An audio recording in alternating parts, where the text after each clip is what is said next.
Welcome, my name is David Sorrow, and I know I see a lot of familiar faces here, so we thank you for joining us again this evening. For those who are new, we thank you for joining us too. And this is the HOW is the acronym for Heart and Wellness. And what we attempt to do here when we have our meetings is to give you what we call lessons for the heart. And we look at the tripod, if I get this to work in, the tripod for the heart. And sometimes we talk about movement, sometimes we talk about nutrition, and quite often we talk about what we would call the foundation of health, which is the attitude, relationships, and emotions part of being healthy. And what we hope to do is to give you information which we hope becomes inspiration to just sometimes making a small little change in some of the daily decisions that you make. Because one of the things we find is that health has a lot to do with making healthy decisions during the course of a day. So again, our daily decisions and habits have a huge impact upon both our levels of happiness and success. The first program that we had, back in May, we had a whole series of slides that focused on all the three aspects of the tripod: movement, nutrition, attitude, relationships, and emotions. And again, the key factor there is that some of those daily decisions that you make obviously have a huge impact on your overall health. In the month of June, we showed a film called The Connections. How many show of hands? How many of you were here for that? Quite a few of you were here for that. And that really sort of touched upon the whole connection between the mind and the body, and how important that is, again, in terms of helping you be healthy. Last month, we showed the documentary called Mindfulness Goes Mainstream. So we really started to focus on the mindful aspect of health. And the more that I get involved in this, and the more that I study and do research, the more I have become convinced how important that aspect is of having a connection with the mind to the body that really sort of guides it in the right direction. I know I hear so many stories of people who either go on diets or attempt to go into some type of exercise programs, and it doesn't quite work for them. And to me, the missing link is that just having the mindful aspect of it makes a big impact. So tonight, we're talking about, one of the first things we're going to be talking about is music and the effect that it has on a healthy heart. Inside of your programs that you have, does everybody have one? I see one extra one here. Does everybody have one? Gentleman back here. Get this back to you. There is an article that talks about music and health. So Alicia and I are going to talk a little bit about that, and then Alicia's going to sing some songs to really touch upon some emotions. Okay, so just some of the things that I highlighted. What's your cheer-up song? Anybody, what's your cheer-up song? What's a song that you love to hear that gets you in a good mood? Anything? Anybody? Somebody must have something. Way back there? Smile. Smile? Okay. Smile by? Smile when you're feeling blue. Yeah. Barbara? I like the song Africa by Toto, and I Africa? just heard it on the way here. There you go. There you go. Anybody else? Cheer-up song? Okay. Go ahead. I walk to Neil Diamond. Neil Diamond? Okay, And yeah, my favorite song yeah. is Sweet Caroline. Sweet Caroline, yeah. They'll be singing that pretty soon at the Red Sox game, right? In the seventh inning, right? So, yeah. What? Hey Jude. Hey Jude, yeah. Yeah, Hey Jude, yeah. Old time rock and roll. Old time rock and roll, yeah.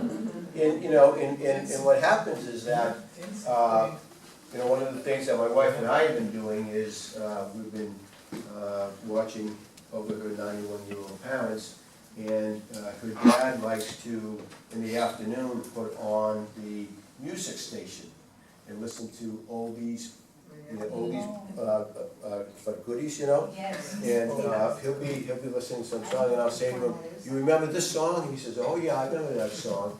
And it's amazing how, when you listen to music, how it does take you back to some Yes. memories of your earlier years, right? Yes. So yeah, so what's your cheer up song? It says here, it spurs a lot of songs from the 70s, 80s, and 90s and back when you were in high school and college. But did you know that music may actually help boost your health as well as your mood, right? Make my heart sing. Enable people to exercise longer during cardiac stress. Testing done on a treadmill or stationary bike. Improve blood vessel function. Help your heart rate. Ease anxiety and help people recover from heart surgery. This connection could explain why relaxing music may lower heart rate, breathing rate, and blood pressure, and also seems to ease pain, stress, and anxiety, right? How often, if we feel that we get stress or we get some type of anxiety, and we listen to Hey Jude, and it really just sort of gets us to mellow out, right? So music is a very important factor in health, and that's why we like to have music as part of our programs. Music therapy provokes responses due to familiarity, predictability, and the feeling of security associated with it. So, I'm going to let Alicia talk to you a little bit about sound and sound healing and songs, and then she's going to sing a few songs that touch upon some emotions, and just sort of take us on a little bit of a musical journey. Yeah, so, you know, music works on a subconscious level. It's a very powerful tool. I actually read that they used to say, like, don't play certain music to soldiers before they go into battle, because it would open their heart. So you wouldn't want to play in the key of F, or you wouldn't. And so there's actual vibrations and tones that will resonate in our bodies in certain ways. It's not a mistake that many pop songs are the same 3 or 4 chords. So they're tapping into a universal human thing. So there's all sorts of, you know, scientific and, you know, evidence like that. My personal journey has been using music and sound and songwriting to really move energy through my body, move emotional energy, express myself. And for whatever reason, this is what I have to do in this lifetime. I personally would have preferred to be a banker or go into finance because I would have less stress. But then maybe I wouldn't sing as much to relieve the stress. So anyways, so what I'm saying is, one of the most powerful things you can do is actually sing yourself. So we are going to do some of that. We are going to make some sound in our bodies. I do want to hear you sing. So that statement, you don't want to hear me sing, usually originates from around age 6 or 7. Some teacher or parent or sibling told you, shut up, you can't sing. Okay, now imagine when you were 6 or 7, if somebody said to you, stop doing that, you can't read. Would our society accept that? No way. Why? Because we value literacy. If you don't read, you can't exist. You know, reading is everything. We have programs in the whole country about reading. No matter what age, you can still learn to read. Well, I feel the same way about singing. And I think that as humanity, we are actually very disconnected from our bodies and disconnected from the earth and disconnected from each other as a result of not singing.